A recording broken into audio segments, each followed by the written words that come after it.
kina semdol ka ke mo fa seda.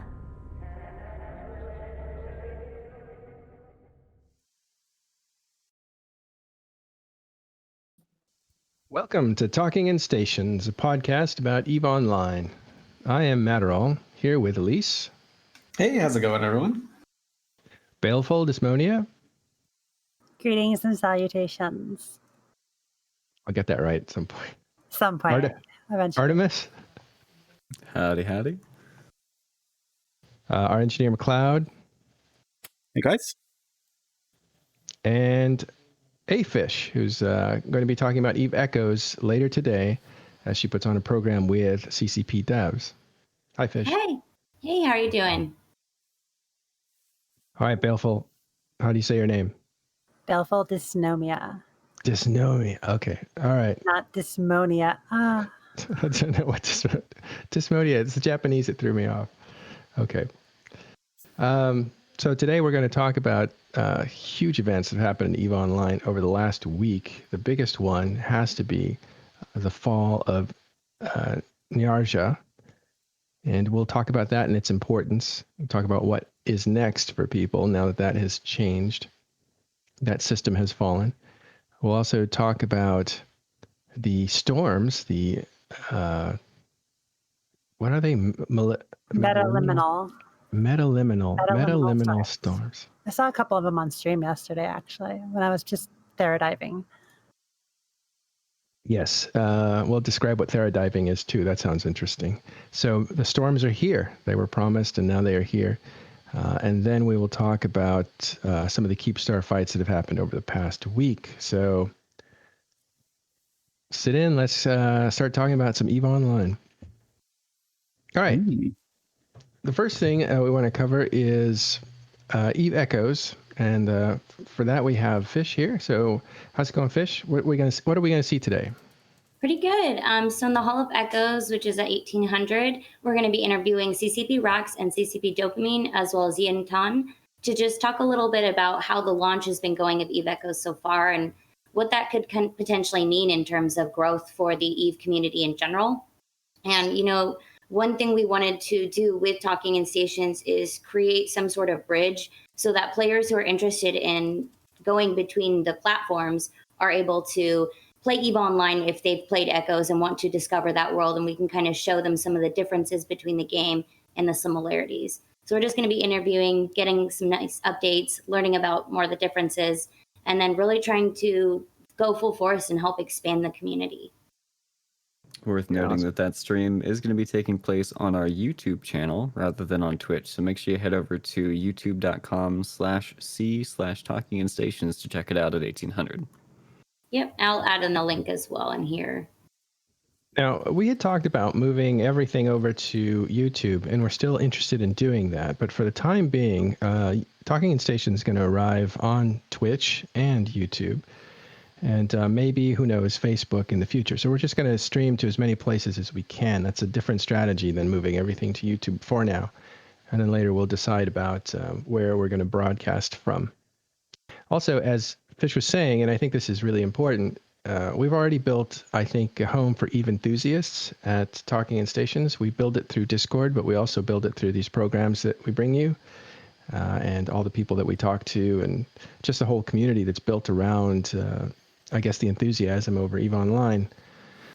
And we want to make sure that extends over to EVE Echoes so that if you are interested in EVE Echoes, that we have a really easy bridge for you, a resource of players like Fish, who's amazing and really involved in the community there. And so if you are interested in EVE Online, EVE Echoes, there's an easy way for you to get involved with that. And then the reverse is true too. As EVE Echoes players come and start discovering their mobile game and say they want to move into a deeper experience, a more complicated, more detailed experience, then we would want to be the resource for them to bridge over from EVE Echoes into EVE Online and just move those players back and forth. I think it's funny. At least you've been playing EVE Echoes. How many EVE players are actually playing it? So it seems like every time I stumble upon someone in local, I just start asking them, I just started asking what they're doing, not trying to stall them to kill them, which eventually I will do. But I don't have a warp scrambler now. So And a lot of them are people who played Eve, but it was either too daunting for them or too time consuming for them, or they just like fell out of it. And then there's a whole bunch of people that have just never touched it before. So it's very much a mixed bag. But if you look at like the player corps, I saw Get Off My Lawn, I saw Atlas. So there's a lot of like crossover from, I guess, older Eve Online like names that are like showing up in Echoes, which is kind of neat. And it took, just for reference of why it's kind of important to keep the inner communities like, or at least offer them a bridge. It took 10 years for CCP to get 600,000 subscribers. It took 10 days, and not even 10 days, for Echoes to hit 1 million.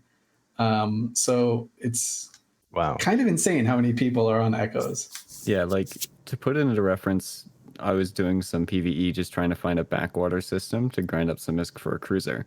And it is nigh impossible to find a system, be it a backwater low sec or high sec system, with less than 20 people in it. And that was early in AUTZ this morning. Yeah, there's So like it is 200 pretty people in nuts. Tama right now. Wow, it's super populated, and they're Except spread it says out, which that is gate interesting. gens kill you instantly, so Tama's not super dangerous. That's what they want you to think, Belful. So, Don't Fish, trust the hype. you are new to the EVE Online genre or whatever. Not the genre, but I guess the intellectual property, the IP. And you came about a year ago, but you came looking at EVE Echoes as a possibility to play, but you were familiar with EVE Online even before that. What's been your impression? My impression was that there was definitely a high barrier to entry. I did think that this community is really unique. You've got a variety of different players, and I was really thrilled and excited just because we came from this other mobile game that ended up getting heavily monetized, and it was pretty disappointing.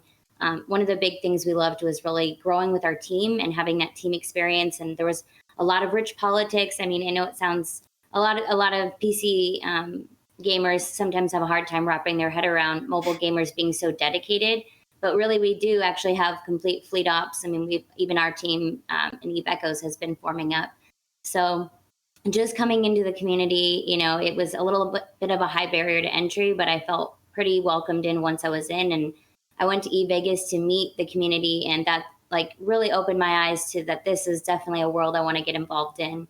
So it's been fun to see Eve Echoes grow and evolve, and I'm just excited to see how these two communities can come together and just expand the world of Eve, because I think it has so many great things to offer that people really aren't aware of.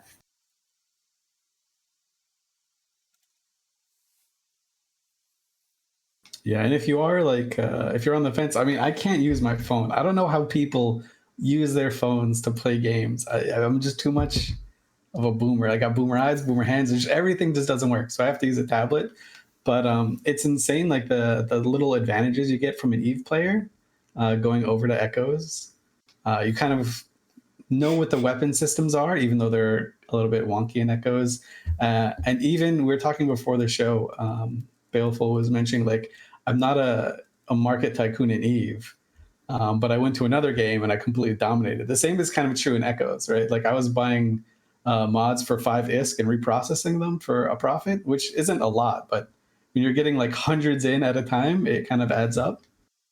And just a lot of people didn't realize that you could like reprocess mods or like anything like that. So there's a lot of avenues where Eve players have a distinct advantage, but it's not like oppressively daunting, right? So it's not like you have to be an Eve player. It's kind of a neat little, it's a neat, just, I don't want to call it a distraction because it makes it seem shitty, but it's a neat game to play. It was like, for you, it's a distraction. For me, it's hardcore. It's every day we're logging in. I think you can kind of have that choice, though. So you get to have that option. And even if, say, you are a specific character in EVE Online, if you want to go into Echoes and try something else, you can. And even if you want to, like you said, dominate the market or just do things that you might not have tried in EVE Online or that might have taken a lot longer, you can kind of go in there and screw around and have some fun and throw some wrenches in there as the other teams form up and build. That's the one thing. So EVE players would have an automatic advantage because they've already have that history and that strategy coming from EVE Online, and a lot of it will apply to this game, as Elise was pointing out. But what's interesting to me is, like, let's talk about some of the criticisms. Like, that's a nice space game on that mobile app, but it's not Eve, is what I've been hearing from a few people. But other people have said this reminds me of old Eve. Where do you guys fall into that category? It's definitely Eve. It reminds me of Eve in like 2004, but like sped up a little bit, right? So in 2004, the market was just completely trash. There's nothing there, as you can imagine. So if you wanted to get into a cruiser, you had to mine in a frigate, accrue the resources because there weren't enough resources on the market. You'd accrue the resources to then build your cruiser. And that would take like 3 weeks. In Echoes, it takes like 3 or 4 days, or I mean, if you put in a lot of hours, you could probably do it in one day. But it's still very much like I have to build my first ship. I have to train some sort of industrial skill. Otherwise, like it just because I don't have alts to do it for me.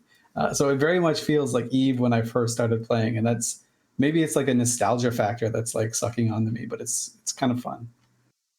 Yeah, and also too, I mean, even right now with the political climate in Echoes, we already have two major alliances in the South having a pretty big brawl and war, and their sovereignty isn't even out yet. So I'm not particularly sure what they're fighting over, other than just kind of killing each other over some things that happened in the beta. But it is interesting to see that there's already these large groups forming up of over 2,000 players each, and they're already at war. So I mean, just from the other personally, I've kind of kept to ourselves and our team, but I mean, it's just been interesting to see everybody's finding their slot of land. It's been a bit of a land grab and rushing out. And then I think when sovereignty comes in about 3 months, you're going to see things get a lot more aggressive. I don't think they haven't introduced interdictors yet in the game. So I think that's going to be another thing that once we see that, there's probably going to be a lot more PvP, a lot more bloodshed. I think the fact that they are just kind of like killing each other for the purposes of killing each other means it is like Eve. Proof positive. What about you, Artemis?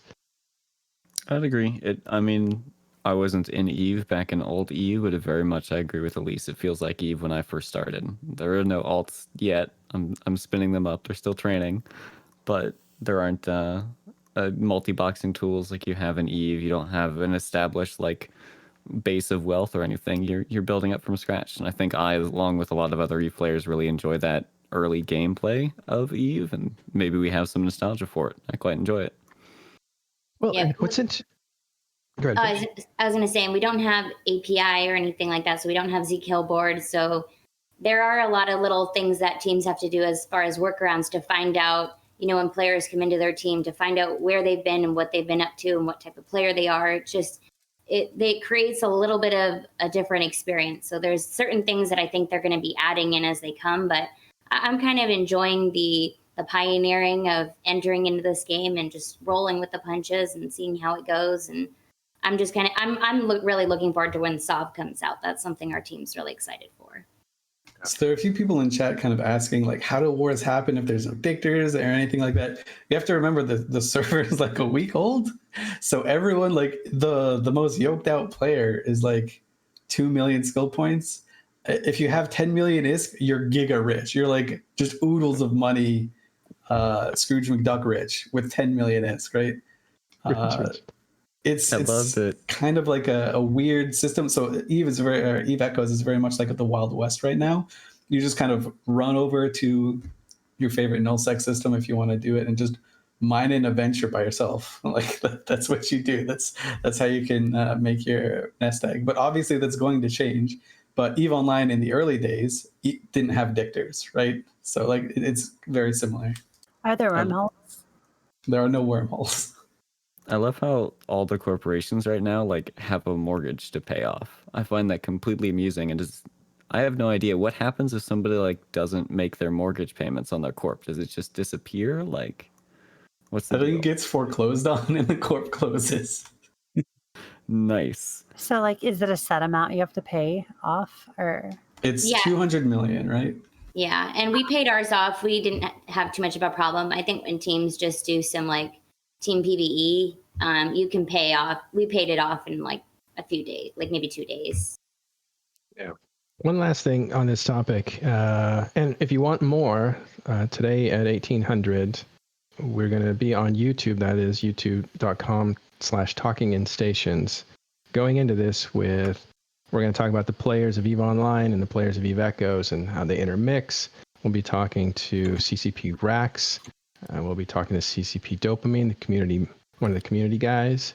And, of course, Afish will be there, and we'll have Jintan there as well. So it should be a nice discussion about these sorts of things. If you want more of this, go there. One last question for you guys, and that is one of the things I've noticed is that people are already multi-boxing because everybody seems to be playing on an emulator. And I'm thinking, like, God, that's are we already there? We just skipped right to it. I'm going to play a phone game on an emulator for an advantage. That is so EVE. I had a friend who used to do that with like a Dota style game and play it on an emulator just to pawn the people playing on the phones. And like, it's just hilarious to me that somebody goes that far for like a mobile game. I say the majority of my playtime on Echoes is in the break room at work on my phone. But if I'm at home, there's not a chance I'm not going to sit in my comfy gamer chair at my desk with my mouse and keyboard and play on the emulator. Like, it is just a more enjoyable gaming experience for me. Sure, there's an advantage, and absolutely I'm happy to take advantage of that, but I think we're overselling the people doing it for explicitly the advantage part. Like, look at Elise playing on his iPad. Does Elise have an advantage with his iPad? Absolutely. No, is that just because he wants the advantage? No. It's because of his arthritis. He's a boomer. Is that what you said?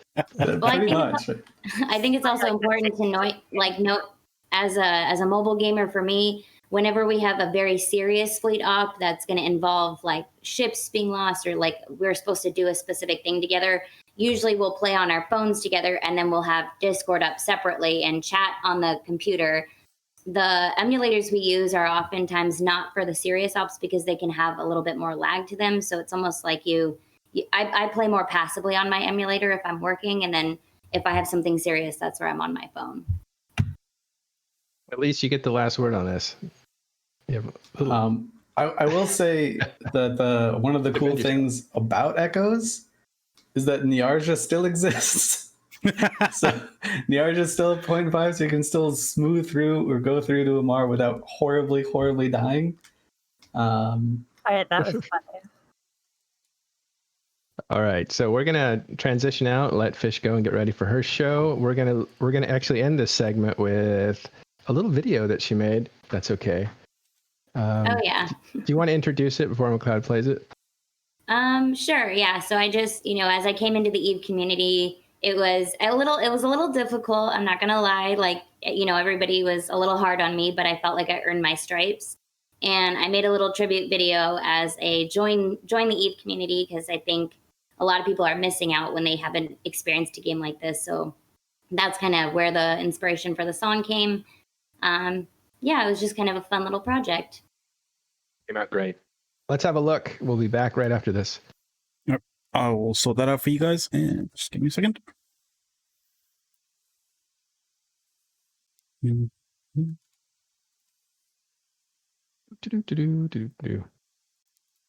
Yep. Caleb, the singing in stations.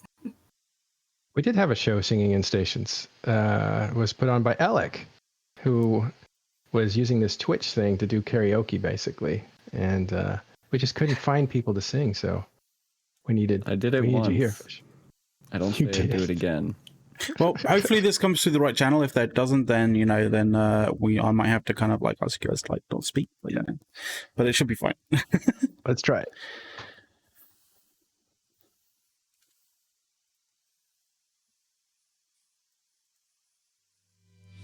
Look at my ships, assets untold. How many wonders can one hang or hold? Looking around here, you think, sure, she's got everything. I've got modules and rigs in plenty. We've got miners who give precious ore. You want data cores? We've got plenty. But who cares? No big deal. I want more.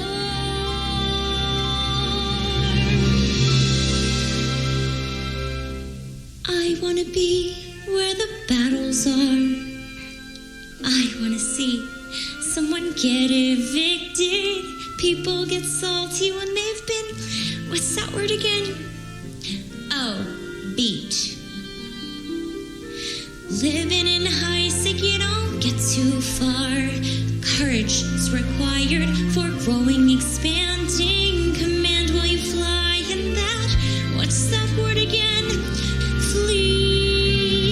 Out where they shoot, out where there's spies, out where they sit all day and fly. Wandering Eve, so you believe in this virtual world.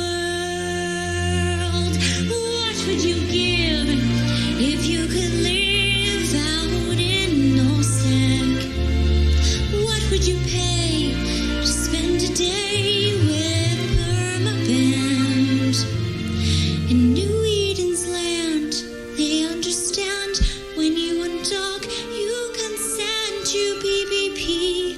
Bright, strong players, sick of haters, ready to scan. And ready to know what the veterans know. Ask them my questions and be given some manuals. Where is Jada and why should it? What's the word? Burn. When's it my turn? When I love to explore that space above.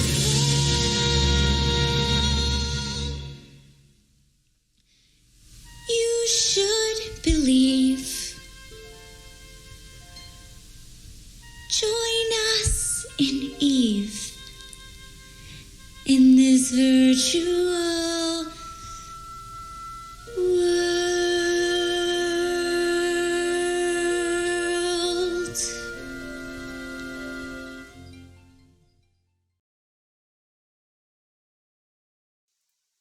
All right, we're back. All right, I hope you enjoyed that as much as we did. That was Who is a Fish here at Talking in Stations, also known as A Fish, on a YouTube channel. And you will catch a little more of her and a conversation about Eve Echoes and Eve Online at 1800 today. That's a little bit after this show, so enjoy that. That's great, and you can always see that video at Talking in Stations YouTube channel. It's always there, so check that out. Okay, let's talk about EVE Online's big news this week, which is Niarja and its change in status. What happened? Well, before we go to what happened, can we set the stage? What is the significance of Niarja? Sure. Niarja it still is the site of long-range gate that connects the Amar Empire with the Kaldari state, making a fairly short pipeline from Amar to Jeda, and Jeda being the largest trade hub, Amar being the second largest trade hub. So there's a lot of freighters and industrial traffic through Niarja up until it fell to the Triglavians. Spoilers, but I guess, okay, that's what happened. It fell to our Triglavians. How did it fall? Everybody knows by now. We've been talking about this all week since it started at the beginning of the week. But there's some people who haven't listened to this podcast in a week. And the last time we talked, to give you an idea, Boat had just done a massive bombing run on a Keepstar and saved the day. That was the last thing they heard on this podcast. So all this week, there's been a ton of things happening, and this is momentous. Well, at the end of the last week, we talked about Arshat being flipped from liminality, because Niarja spawned right after Arshat was almost about a fortress. That's Yeah, right. so the EdenCon forces were celebrating like being up for like 20 hours straight doing that actually plays in part of it. Like a lot of the most experienced groups within EdenCon were burnt out from Arshat, and then Niarja spawned like right as it was ending. So one of the big things that played into it is that the EdenCon players deployed a lot slower to Niarja than the Triglavian players, and the Triglavian players had a head start. Deploying to a system quickly is crucial to winning it, especially when it's going to be a hotly contested system like Niarja, because like when systems are at capacity, and it doesn't take that many players to get to capacity, it just sits at like the same percentage going back and forth for like hours and hours and hours. And I think Niarja was like stalled at like several different points for like a long time because both sides were just killing it about as fast as possible. But it's a lot more motivating to be sitting at 66% than it is 34%, right? And it turns into an endurance and stamina game at that point of who can keep time zone coverage better and keep at capacity for longer. And Interestingly enough, Dotland still has it pegged as a 0.5 system. even the if you root as prefer safer, it still puts you through it, which is leading to a lot of deaths. Oh, Right, like you go from like Jita to Amar, prefer safer on your route. It'll still show as red in the middle of the, like the red little tick in the middle of the route, but it like roots you through it still. So you should ignore Niarja unless you're like in a travel scepter. I'm pretty certain as well that if you haven't actually, made sure that you don't see these particular pop-ups, like previously, like if you've previously gone through Triglavian system, you kind of gone ignore these pop-ups kind of thing. Like it should, even if you're going through high sec and you're going using autopilot, like if it gets to Niarja, it will stop you and it will say like, you sure you want to jump into this system? I do think that, yeah, it will say that the pop-up will go up for the Triglavian invasions, but that goes up for fortresses, that goes up for minor victories. Like, like they still don't have it. I think it's a flaw that they don't really have it differentiated. Like the gates around Edencom fortresses still show like the Triglavian logo and Triglavian invasion when they should really show like Edencom and like the Triglavian victories and Triglavian like full final liminality should show the Triglavian logos, I think, because you don't know if something is Triglavian or Edencom, a Triglavian or an Edencom system unless you like check it via like third-party sources when you're just rooting around, or if you just know it.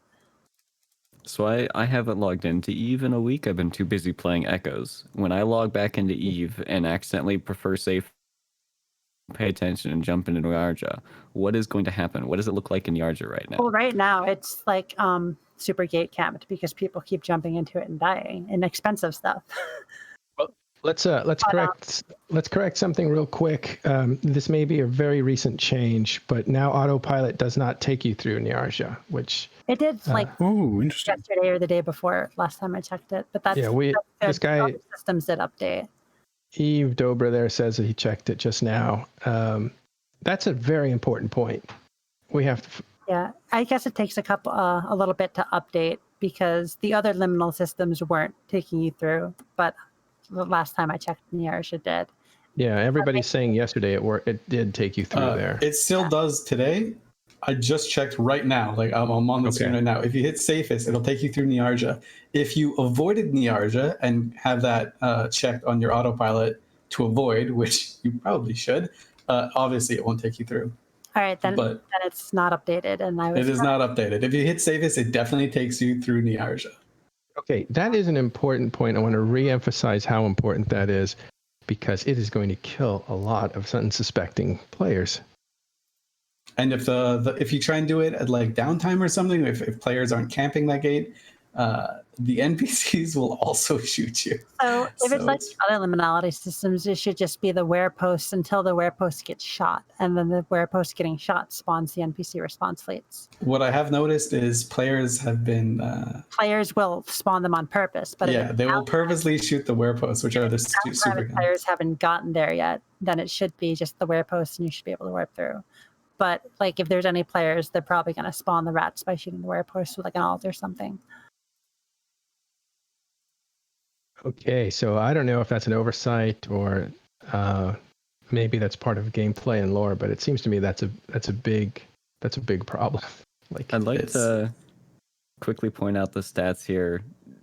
In August, like August is halfway over, right? It's the 20th, I guess 2/3 of the way over. Niarja last month, about 200 billion died in it. So far this month, over 1 trillion. So there you go. That's quite a lot.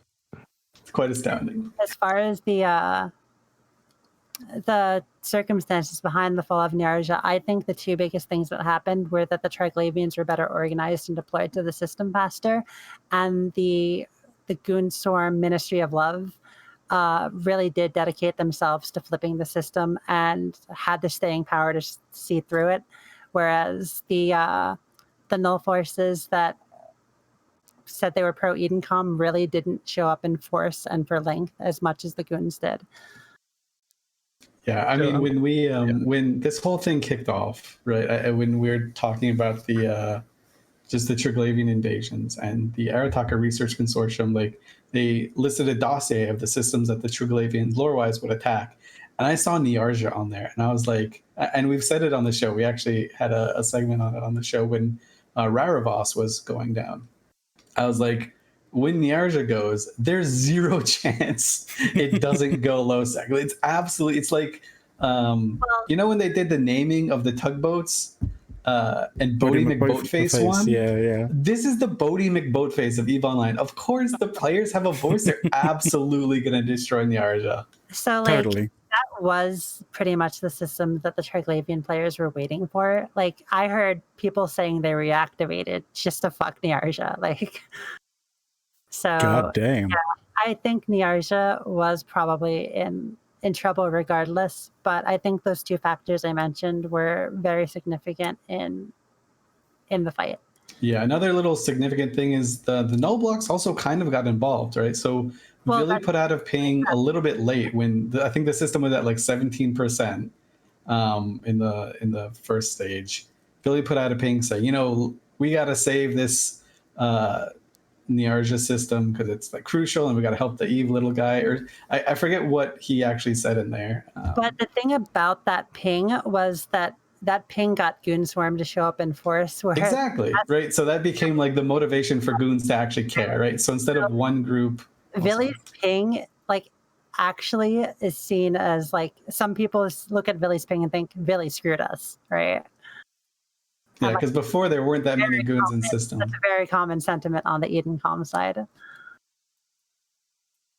Yeah, so that's exactly true, right? So that's where I was hoping to get to, but yeah, it like provided to, it just like stoked the fire. So then the goons and the rest of the Imperium went there and they're like, oh, this is our chance, right? We get to beat Legacy in high sec too. This is great. So it became something of a proxy war, which was a little bit interesting because Goon Swarm in some way had already handed Test a defeat, and this set the narratives up for a second defeat, right? If Test wants this, we'll take it away from them. When it really wasn't Test, according to Villy, it was more Brave put something out, not necessarily Test. But that was enough of an impetus to publicly side against Brave and Legacy and win the day. I believe it was a Brave, I don't know what their FC structure is, but like a junior FC in Brave who made the first ping for Legacy to get Brave guys into Niarja, and he made some like kind of angry comment that everyone kind of grasped onto, like, hey, if you're blue to me but you're helping the Trigs, I'm gonna shoot you. You can't do that. You have to come join my fleet instead. So it was like in a fit of frustration, I guess, right? So, but everyone just latched onto that with this junior FC would said, and like, oh, Brave is, if you're in Legacy, you can't have freedom, blah blah blah. So that became like a little banner material for a couple hours. It was really funny. I mean, like, the narratives of who got involved and why in the pings are interesting and all, but I'm just saying Legacy and Fraternity are both just camping the Caputin Gate right now and killing billions and billions of stuff traveling through. I don't think anybody cares how it started. Everybody just cares that there's kills to be had now.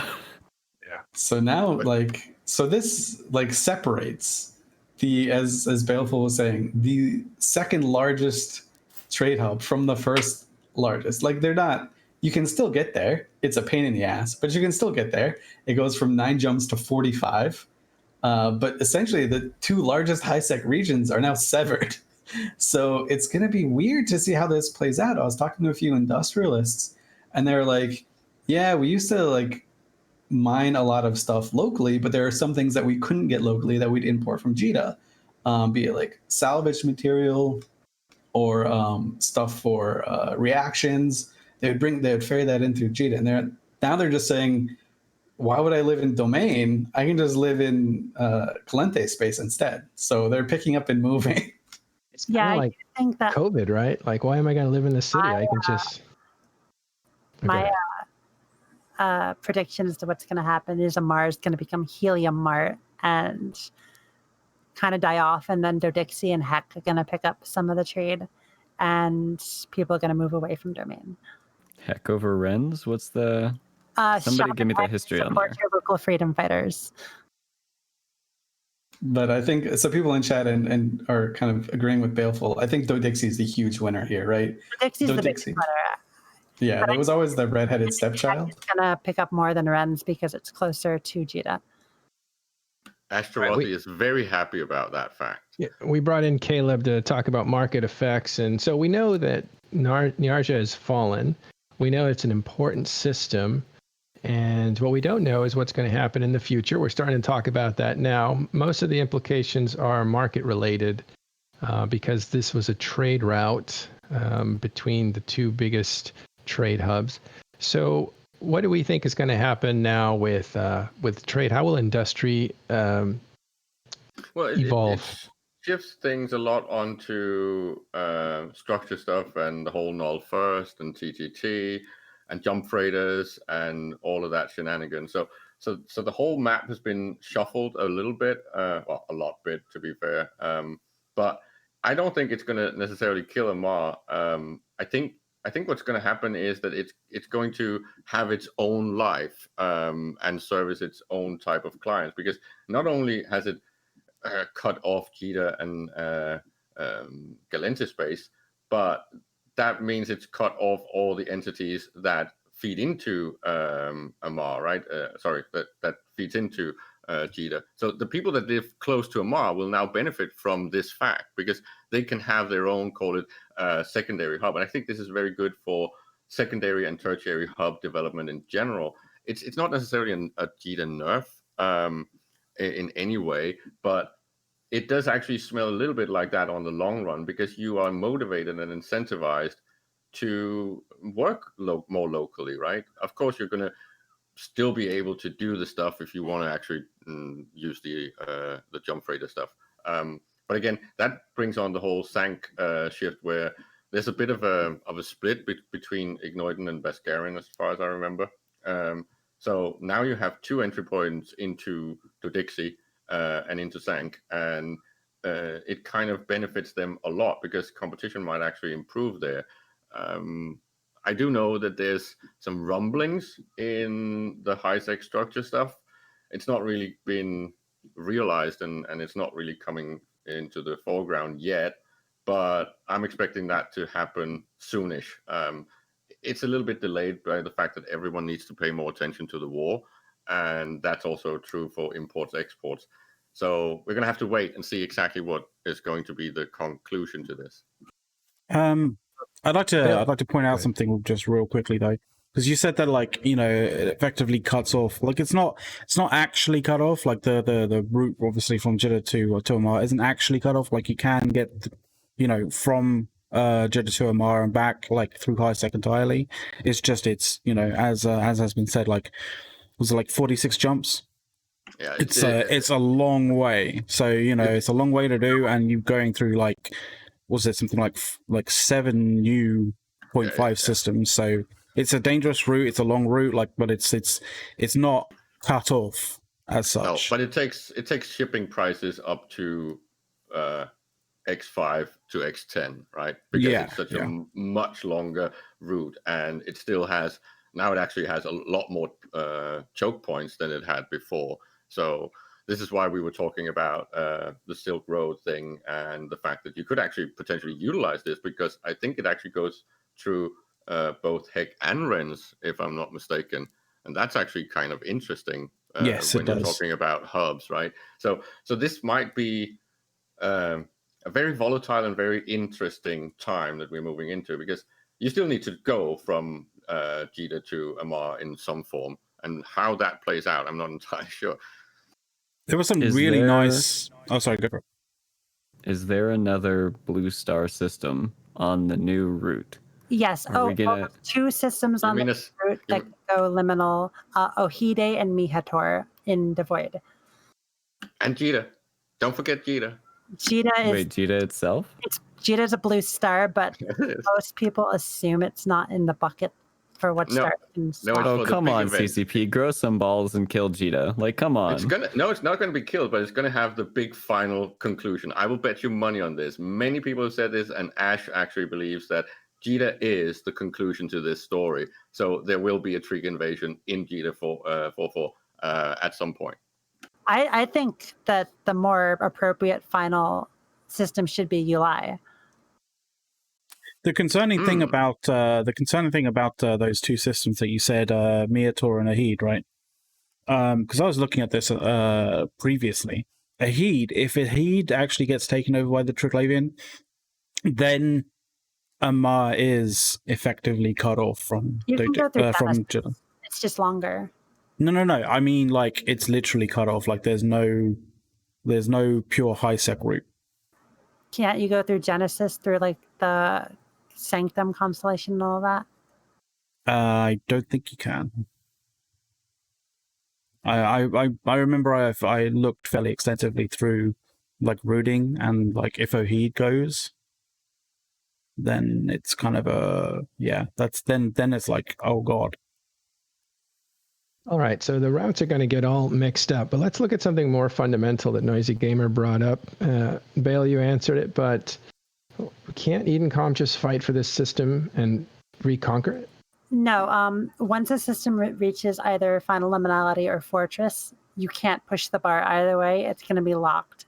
And there's speculation as to what's going to happen to these systems after the invasion. We know something's going to happen, that CCP needs them to be the same on Tranquility and Serenity, because they're mirroring the invasions and the fortresses between the two systems.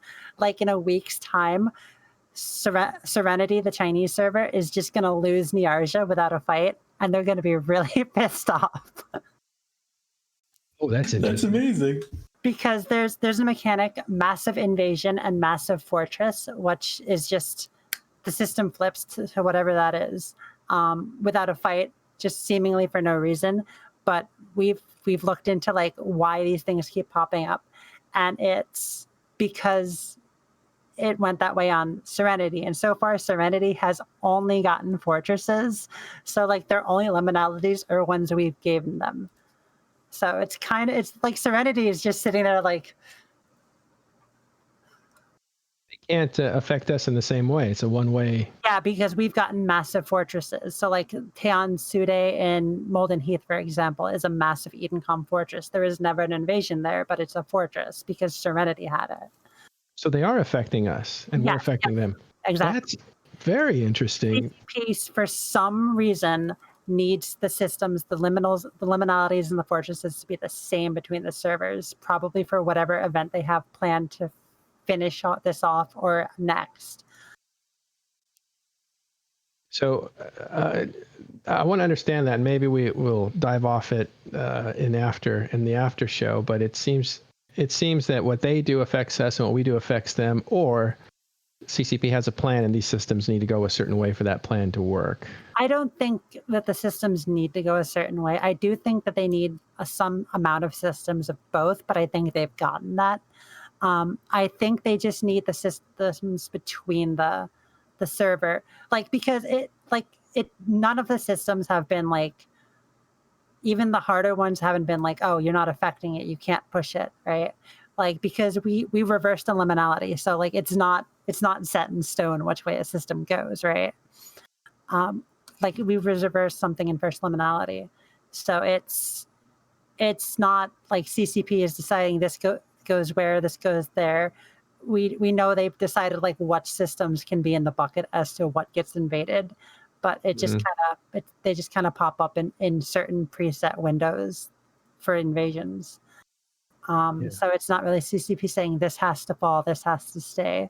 I think they might have an idea based on what system it is and the specifics about it, what might go one way or another, but they're not like making that happen. Is there something special about Ohide? It keeps coming up as the other place that needs to fall to really break up. Well, Ohide So- Ohide, we just said, is one of the systems on the new route that would break up the trade route between Amar and Jita now. Ohide is a blue star and Miator is a yellow G5, I think. Either one of those is the liminal. So, because a lot of people kind of know that the Triglavians do go for blue stars. So it's one of the only blue stars in the route, and a certain type of yellow star. Yeah. So a lot of people have kind of, and myself, I did go through the list to check which particular systems were blue stars.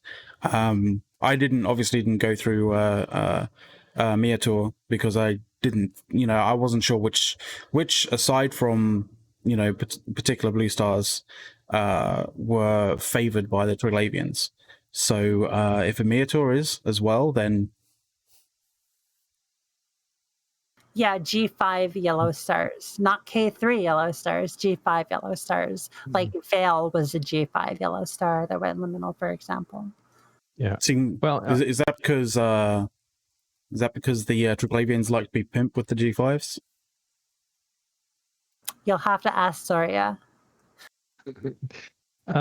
So one of the things that keeps, I think we scared everybody with the idea that Jita could get attacked and transition to no security, so people are freaking out in the audience.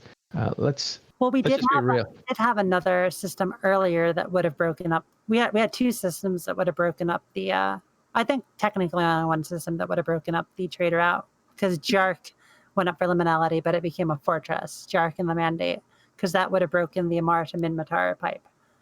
Oh, so you and your team saved that. I was in that one for 20 hours.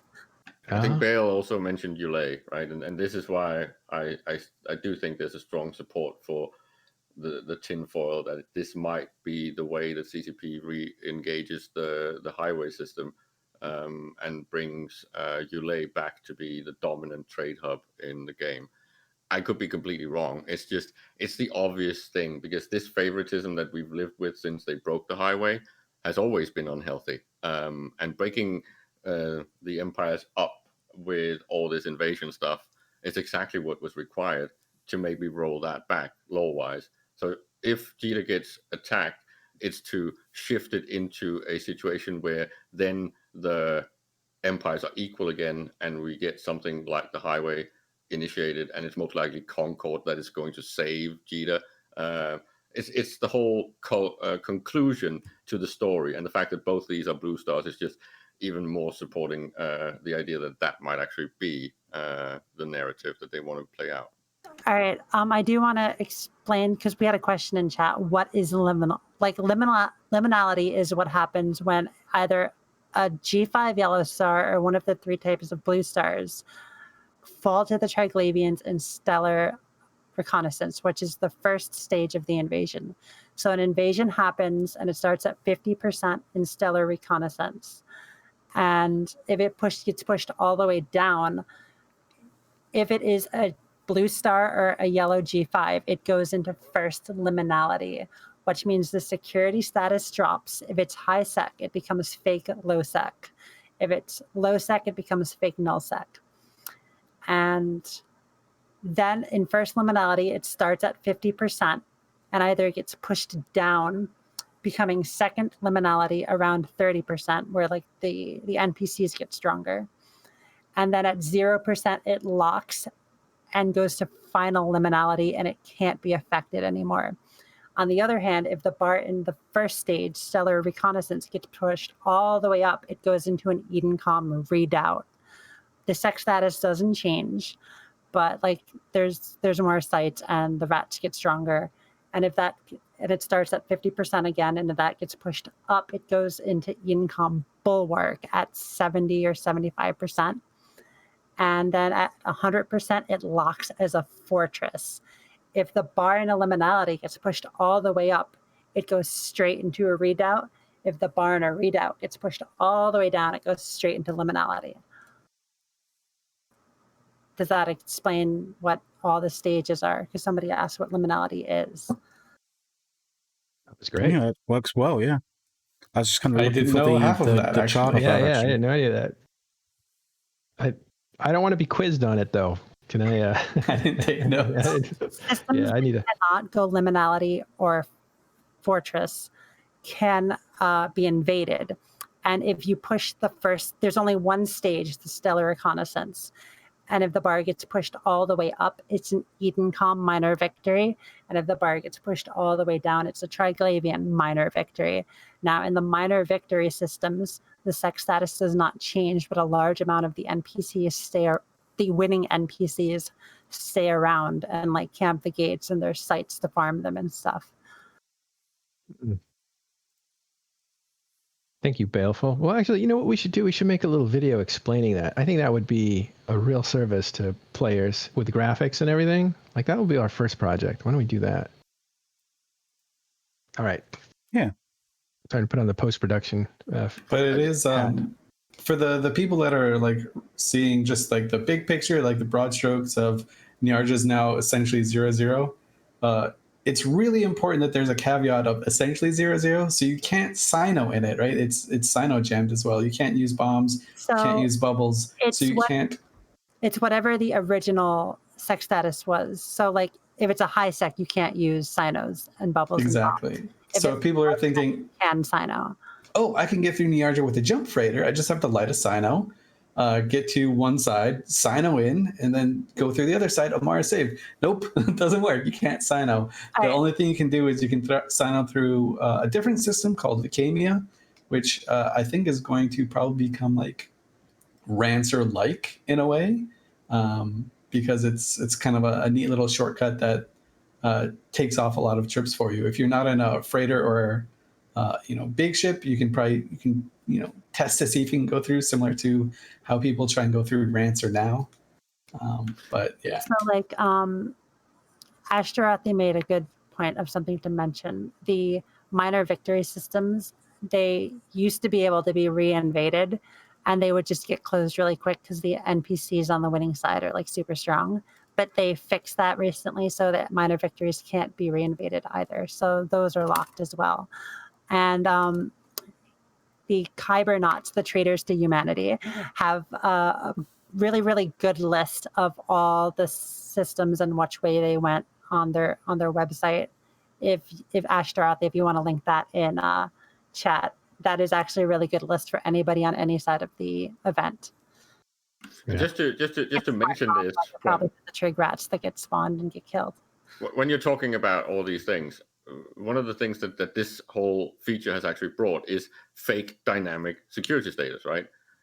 But that's really most likely because CCP didn't have an easy way to create true dynamic security status. So all the things that Elise was just trying to point out with the limitations based on TrueSec might actually at some point get shifted, right? Because if security status is supposed to have dynamic options, which I believe is the goal and the vision of CCP in the future, I just think that invasion which will shift to empire stuff. So it's the empires fighting about these things, and the consequence is that TrueSec shifts.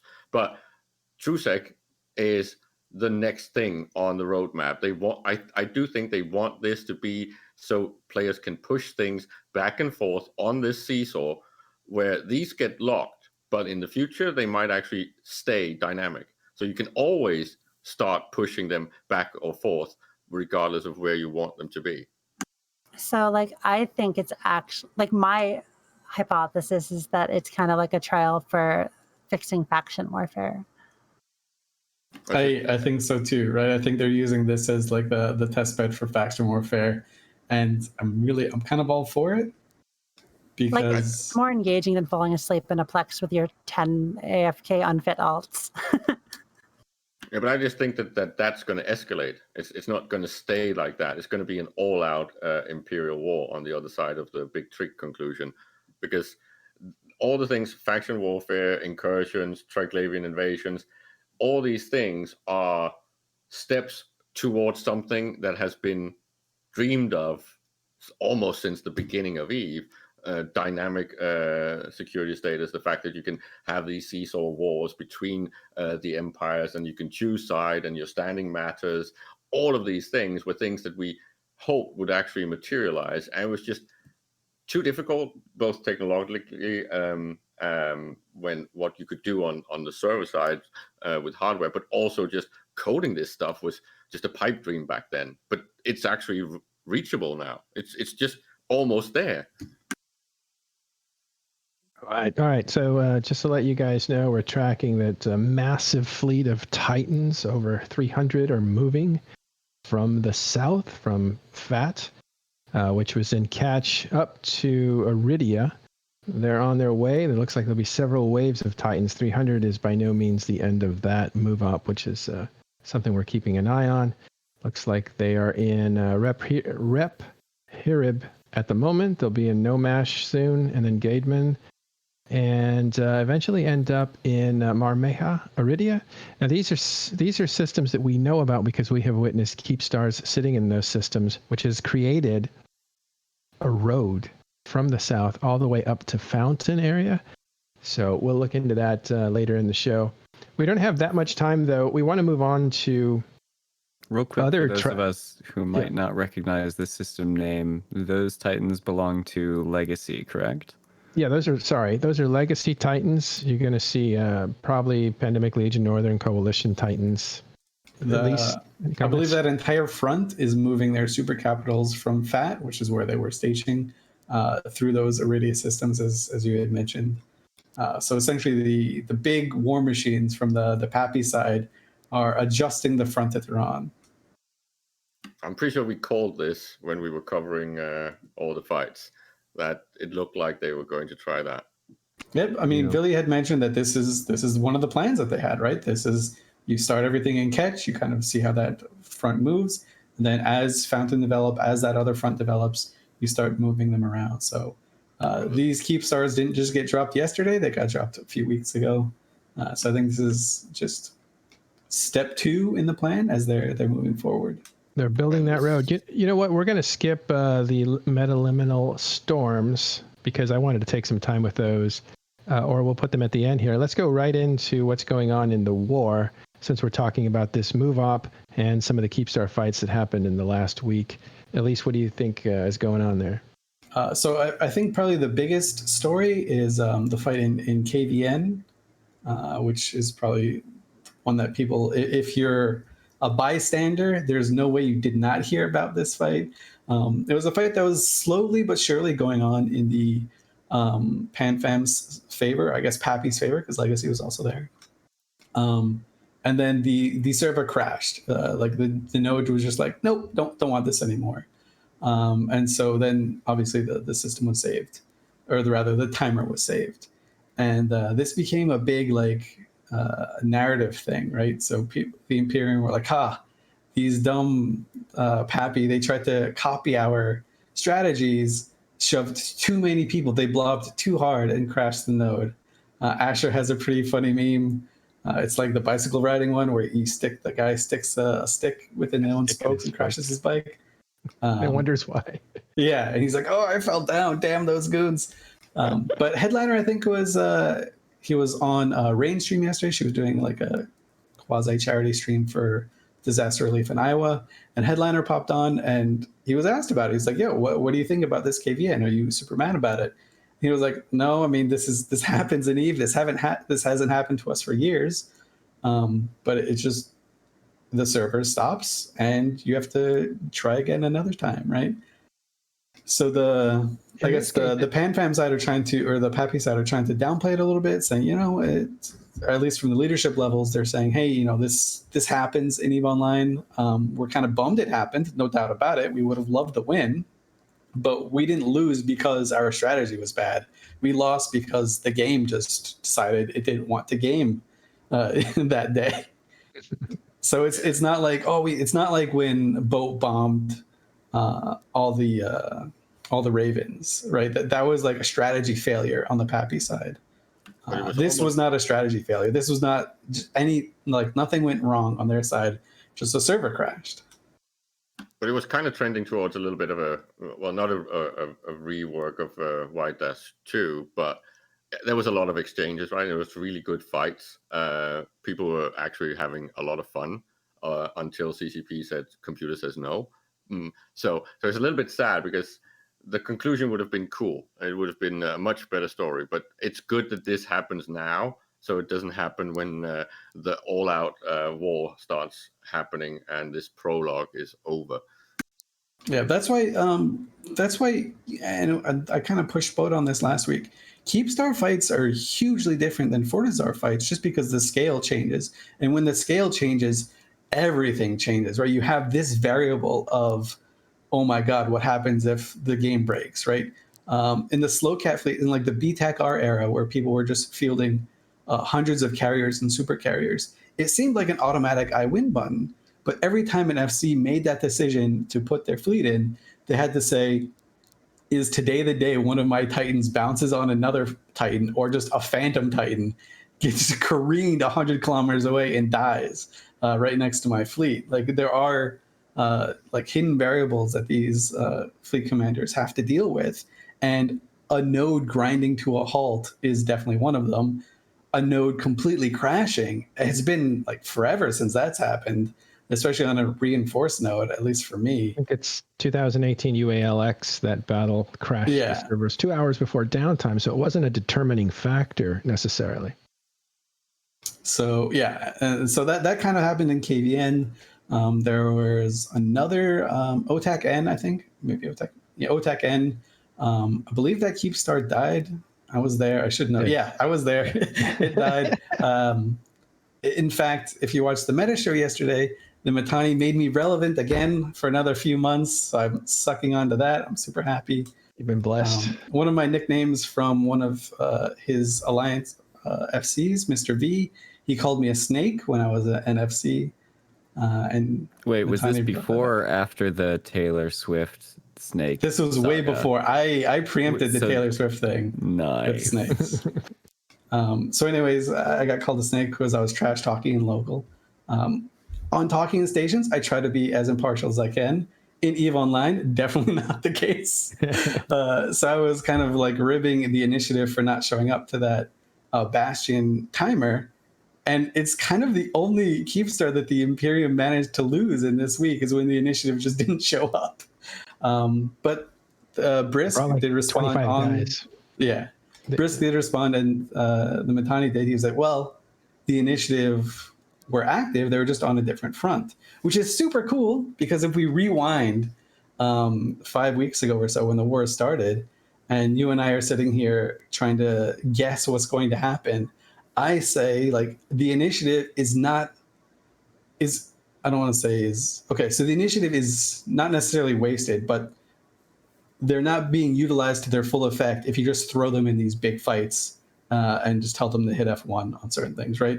They should send them to like a different front or to the back lines to harass infrastructure. So that appears to be something that they're a little bit more open to now, because that's exactly what they were doing during that fight. I guess the Imperium fleet commanders, they're like, you know what, this Keepstar is going to fall eventually. Let's get a pound of flesh out of this, and so they sent the initiative over to the catch front and they started messing with jump bridges and stuff like that. So that is sort of like the developments. 2 Keepstars in Fountain over the last week stalled a little bit, but still dropped. 1 dropped. KVN and Y-2 are still ongoing. Okay, so 4 Keepstars have died in Fountain so far. How many more need to die before I see a couple thousand Titans jump a gate into Delve? 2. 2 more? The last 2 that was just mentioned. KVN and Y-Tech 2. Right? And basically you forgot to say 5 or 6 were saved, 4 have been killed, and 2 are yet to go, right? So one of the interesting things is the Imperium kind of have changed their strategy midway through. For some of the timers, for the Keepstar timers, they just didn't really bother to show up. They're like, well, these are going to die anyways. And after Y-2, which is what we talked about pretty much all last week, that's the first Keepstar that the Imperium really honestly showed up for in earnest. And it was a huge morale victory for them, and it was a huge actual victory for them. They won. They saved the timer. And I think that changed their strategy to, instead of saying, you know what, let's just cut our losses with Fountain and move on, you see them for these timers show up more and more with more and more significant numbers to try and stop the momentum that the PanFam front has created. And I think it's working wonderfully. This is just a reverb from Y-2 last week, I think.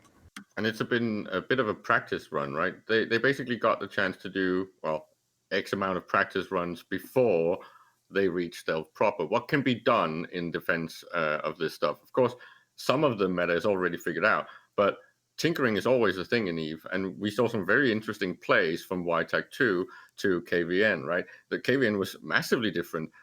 Completely new fleets were showing up, and I think I've commented that I got the feeling that Killer was trying to reduce the tie-dye to get a little bit more speed and flexibility in activity. And then you just saw completely new things happening on the field, and I was very excited, and it was fun to actually cover it when it was happening live up until the black screen of death. Goodbye. Yeah, thanks, Sully, for doing TIS coverage. As usual, we've been having great success with him really holding down the cameras and getting us right into the action and talking about what is going on, some of the deeper meanings of what ships are fighting and what the strategy is. And then Caleb and I may come in and talk a little bit about some of the history involved with groups and with doctrines and with economics and the contextual information. So it's been a good combination, but at the center of that is Sully, who's been doing a great job for TIS. And on that note, Elise, can you explain to me what's going on when INN is trying to cover stuff and we're trying to cover stuff? So you got Sully on one side and Mifune on the other, and they're saying nice things about each other. Is this the Eve that we know and love? I don't know. I think there might be like I don't want to put any, because I haven't watched the INN coverage. Usually, I'm trying to like sneak into the system myself and like linger on comms and try and get there. But the vitriol, it's easy to do in game, and I don't know. It's Right, kind of just more fun to watch someone try really hard and fail, right? So if you're mocking them as they fall, that's one thing. But if you're like, oh, if you're patronizing as they fall, it's even better, right? So. Right, That's what I would do. It's your playbook, right? It's actually applauding good stuff and talent when it's there on the field. And then maybe we can do the drama afterwards or when we're actually not live on something, right? I got the feeling that people picked up exactly from what you did with when both were around. And that was the coverage. It was very sportsmanlike. And I've just not seen that much. That would be, frankly, the best contribution to EVE Online that I have ever given, if that's the case. I kind of hope that happens, but I don't know. I'm sure they have their own reasons for it. I haven't seen the INN coverage, but the AJB here says INN coverage, hazing fighters repeated every other sentence.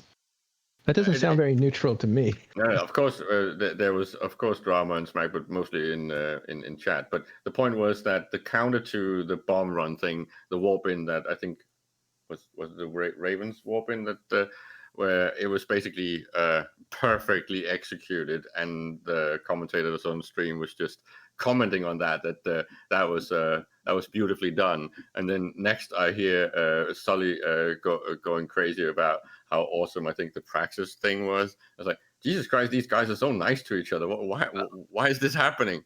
Well, one of the coolest things when you watch something at that scale become executed, it is really impressive. Especially if you've been in those fleets and you've been trying to do that yourself, you know how challenging it is. So sometimes you just gotta sit back and say, "Hey, that's a good job." Yeah, I don't know. I want to say it's not something we necessarily like constantly strive for. But we at Talking in Stations, we've always looked at it, especially myself. I think Artemis and everybody else that's here. We look at it from the perspective of EVE Online as a game, as a holistic experience. And when Elise is here, he's not a partisan. And just like when Carneros was here, he wasn't a partisan either. He's on break right now. But the point is that we always look at it that way.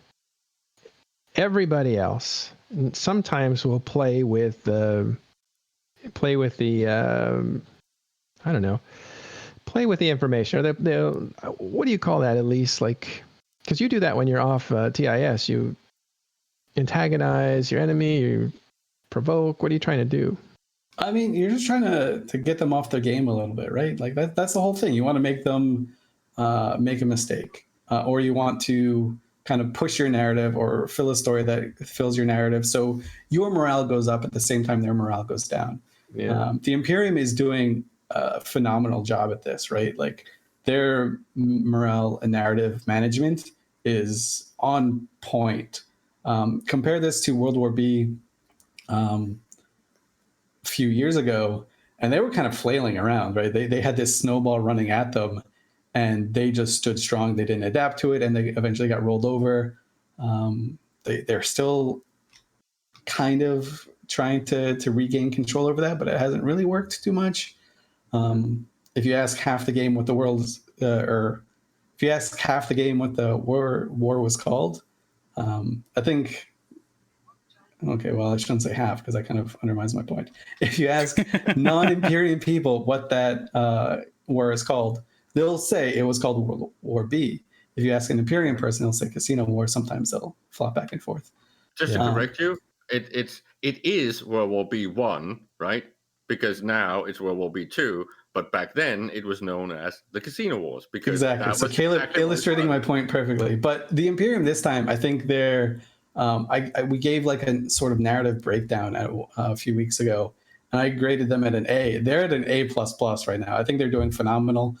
They're getting events that fit into their narrative, and they're just echo chambering, or I guess not echo chambering isn't the word, but they're like amplifying that over and over again. And so, if you look at the Imperium, they have lost a region and a half of space. They have lost trillions ISK worth of just infrastructure.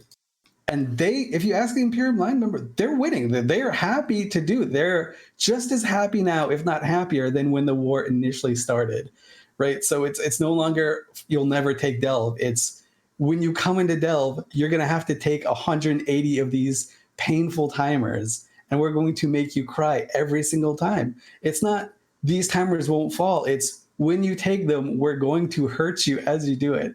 As they adapt to the narrative, it's incredibly, incredibly good. Last question. I'm fine Hold with on, people. we got to go. Sorry, I we got to really go. need to point out that it was noisy. Noisy named the war the Casino War. Goons had a much more terrible name for it. So it was definitely, they just liked that because it made sense and it fit the actual events back then. That has been confirmed recently when we had when Ron had Iron Bank on an interview. And he's not anybody good to confirm things because he actually gets a lot of things wrong. So I'm going to move that and put it aside there. If you want the facts, you need to go to like a few other people. Here's another thing though. This is what I'm afraid we're at, and that is Goons are too big to fail because the servers can't accommodate the conflict needed to bring down their structures. Elise, and then Artemis, and then we got to go. I think that's something that the Imperium wants people to think. Like, I think that's part of their game plan, to say, you can't assault us even if you want to. It takes, what is there, like 150,000 players or something is their line. And you just can't do it. So I think that notion is very much part of the Imperium narrative. They are not too big to fall. Nobody in EVE Online is ever too big to fall. We've seen it over and over. We've heard that line at least half a dozen times. Band of Brothers was too big to fall. The old NC was too big to fall. The old CFC was too big to fall. Atlas is too big to fall. DRF is too big to fall. Now you're too deep for anyone to remember, really. Yeah.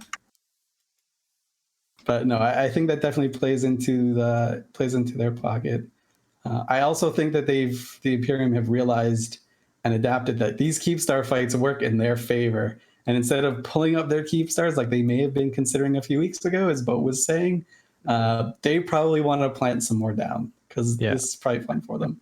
It seems to me put them down and work the server angle on this war seems to be something that. But that's why you're saying. People, I think the Legacy and the Pappy side have just been quiet, right? They're trying to prove their narrative by their actions rather than by their words. I'd like to do a little bit of both, right? I think you have to do both. But I think we're still very much in the post Y-2, how is the Pappy side going to respond? They responded by killing a Keepstar and almost killing another one. So I think they're, morale-wise, I think they're just fine. Yeah. Okay. I got to run to this next show that's going to happen on YouTube, not here on Twitch. So go to Talking in Stations on YouTube. Artemis, your opinion, and then take us out. I'm going to actually sneak out a bit early, if you don't mind. Yeah, right on. I mean, quite frankly, I think everybody's done a good job at putting their thoughts on the table. Does anybody have any final things on the Keepstar stuff before we move on to other bits and pieces? I'm just going to counter Elise's narrative. Goons might think that strategy is going to work. I think when CCP figures out what's wrong with the server, because it's not a load issue, it's something colliding in there. It's a code thing that's been introduced over the past 6 to 8 months, I think.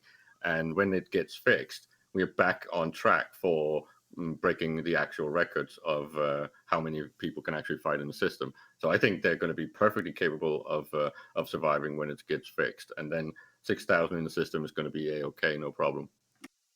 Yeah, it's the 64-bit client really does unlock a lot of potential, and the game has been acting like weird the last couple of weeks in these big fights. Like your HUD will just disappear, like it's gone. You have to do a session change to get your HUD back, which I've never seen before. Like I've had to manually cycle guns. That's a trick from like literally 15 years ago. But your HUD disappearing and you having to session change to get it back, that's a new one. I think that, Caleb, you might be onto something here. I know CCP Explorer, I believe he is like the hamster whisperer at CCP, or at least one of them. I don't know this for sure, but I imagine he's on vacation like the rest of literally all of Iceland right now. So when he comes back, I'm sure he'll like tinker with them, slap the hamsters a little bit. Okay, well, I probably should not have said that out loud, but he's going to get things working a little bit better. Hopefully we don't have KVN happening again. Hopefully it gets to these big fights, get to put on the super nodes. So when you reinforce a system, there's like just a standard reinforcement. And then I think CCP allots what they call these super nodes that I think they have 6 or 12 of. They're essentially the JITA node, which is just super yoked out, that they can then say, oh, this is going to be a big fight. We'll put this not on just the reinforced node. We'll put this on the Superman node and see how that works out. I think I'm just guessing here and speculating. KVN was probably just automatically assigned to a reinforced node and not booted up to the Super Giga node. Fair enough. I think there's also one more wrinkle to look forward to, which is that these new metaliminal storms have come out. That could be part of the issue that has broken some things in the last couple of weeks, but they've now hit the live server. Some people went out storm chasing. Is there anything near the current front of the war? Will we have a Keepstar fight in a metaliminal storm system? Thoughts? The closest, there's one in Providence, I believe, and there's one in Syndicate, like right in FT-. They kind of go in the entry system. So the storms gated in from HiSec and are just now working their way around. So it'll be interesting to watch what the Syndicate one does and what the Providence one does. Those are where my eyes are tied. Are they going to go south and west, or are they going to kind of... Providence gets screwed again. Go ahead, Buffalo. I kind of liked the effect of them. I saw a couple of them on stream yesterday when I was storm chasing. Though the green one, for a second I thought I was in an incursion, but it was that I was like, wait, there's no Sancherets killing me, so mouse is over the little. This is out. That was my effect. That was my reaction yesterday. But like the blue one was actually really pretty, I think. Anybody else been out storm chasing? Tried the new effects? All right, everybody's focused on the war, or Eve Echoes in my case. Fair enough. I was actually slightly incorrect. There is not a storm in Providence. There are 2 storms in Providence. There are literally 2 storms in Providence, 2 major storms in Providence. And obviously the small ones that go along with it. So Providence just gets giga screwed. It's worse than that if you consider the fact that there's so many of the pocket systems in Providence. So these storms can get caught a lot in those and actually just wander around for quite a while. and end up overlapping way more than it's natural. And I suspect it's almost deliberate that they're abusing Providence as a test bed for this. Well, right now it kind of makes sense because there's not a whole lot going on in Providence with the Prave block of backing. So it's like if you're gonna stick some storms in there and start them off now it would be the time without screwing too many people, I think.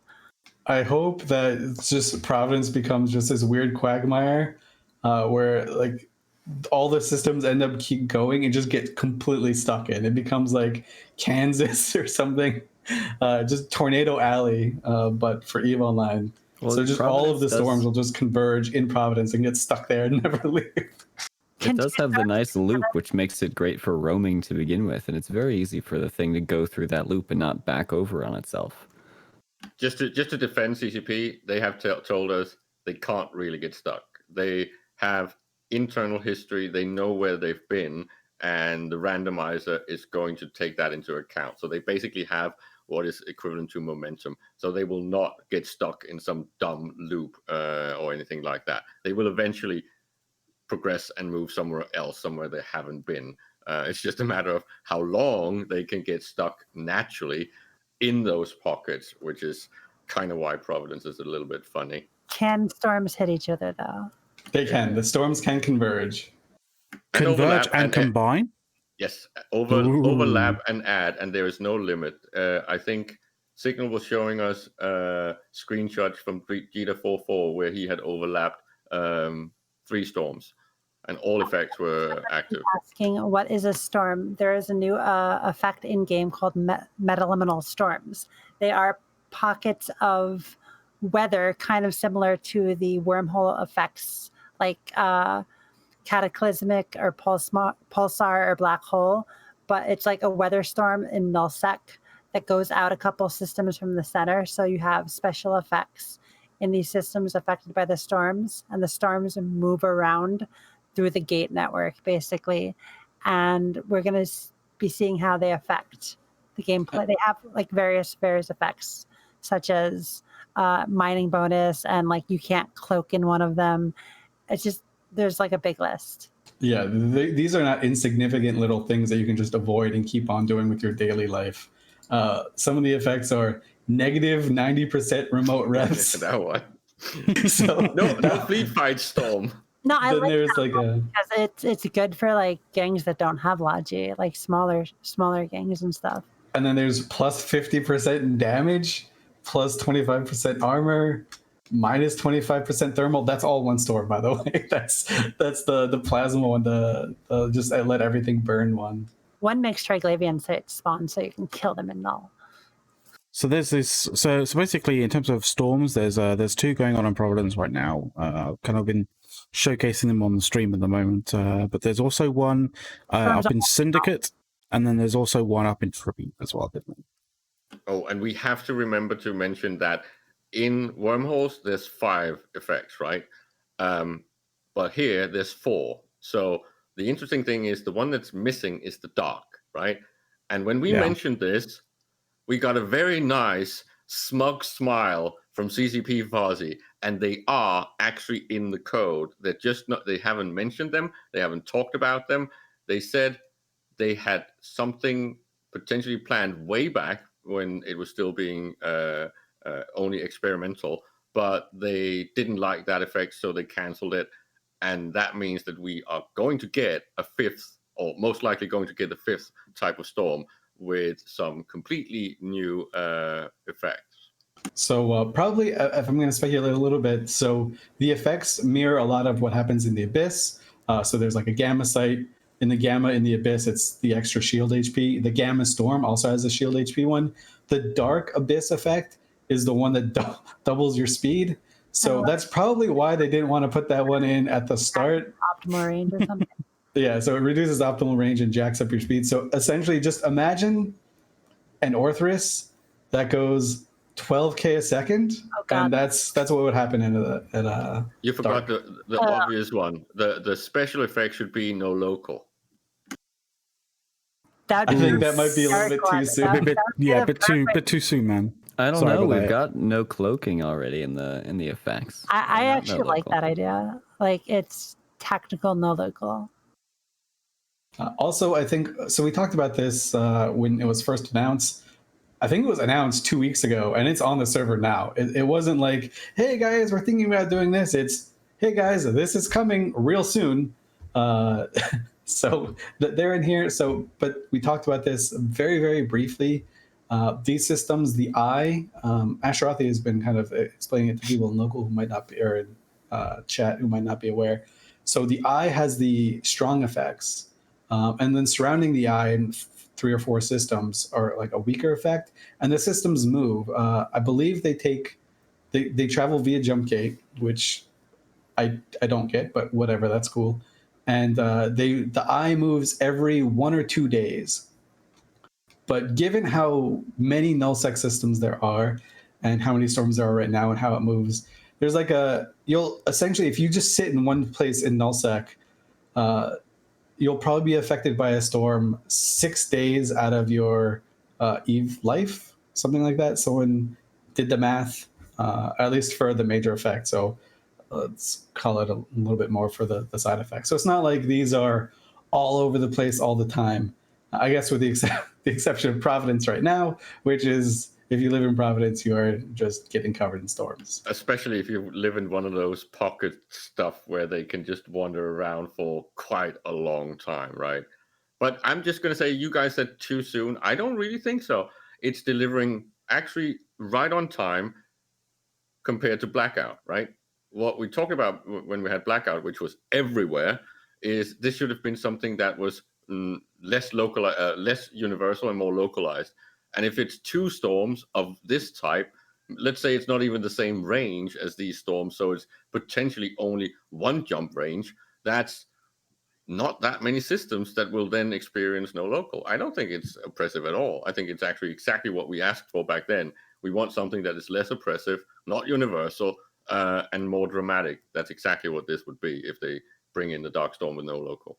I would be a little bit disappointed if they took the Dark Storm and made it no local, if only because what Blackout kind of taught them is that if you impart an effect on people that they can't really combat, they're just not going to do anything for that time. I think CCB had a wonderful iteration on the spirit of Blackout through the filaments, right? The filaments that can send you to anywhere in EVE Online, because you can just be right in the heart of a mining op and catch people and kind of feel like you have agency over it. The Blackout, you just have no agency over. So if they do this, as I just described, it would affect you maybe 1 day out of the year, and it wouldn't be a huge ordeal. But it would feel like they kind of didn't learn anything, and they're just throwing shit at the wall. At least that's what my interpretation would be. I'd be a little bit disappointed if they try the Blackout thing again with these storms. Just because I loved it so much when they did the iteration of Blackout with the filaments.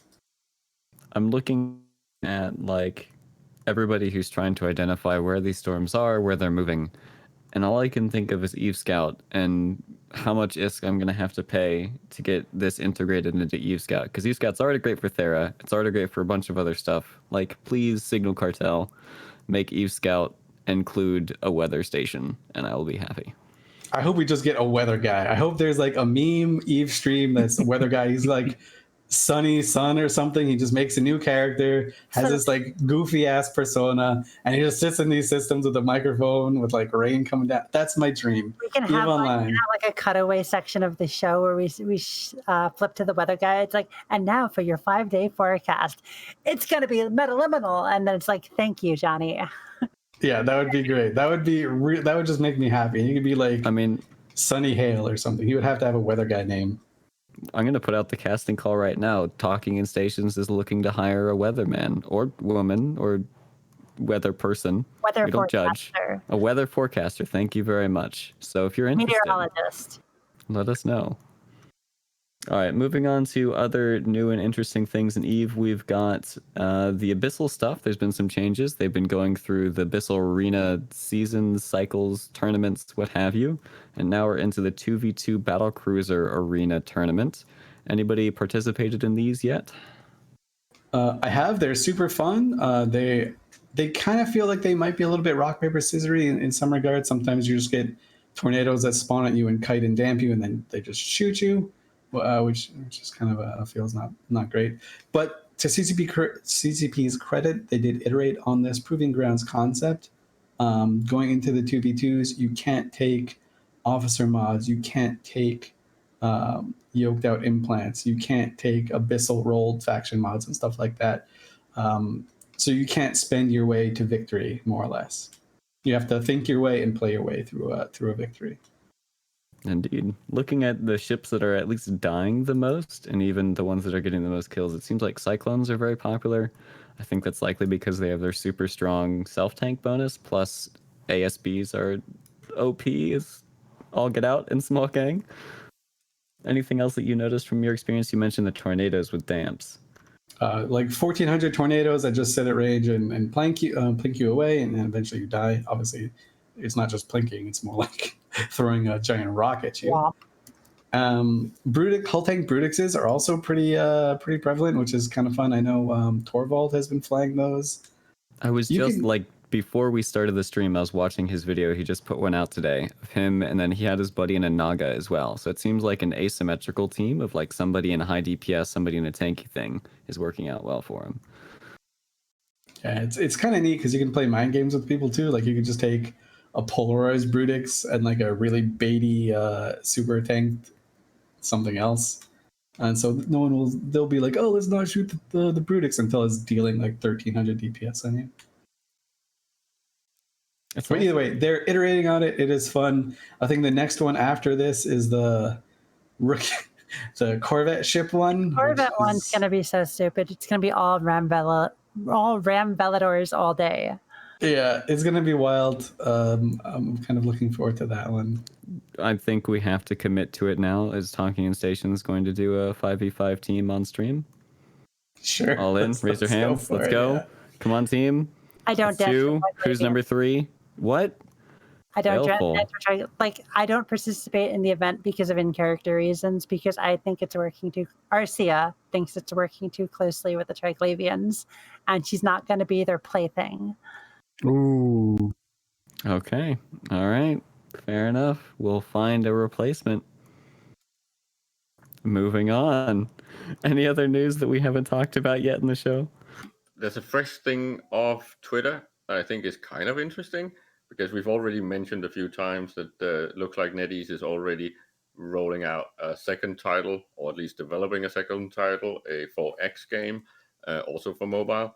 And of course, we've known for a while that CCP has been working in London on a third-person shooter thing.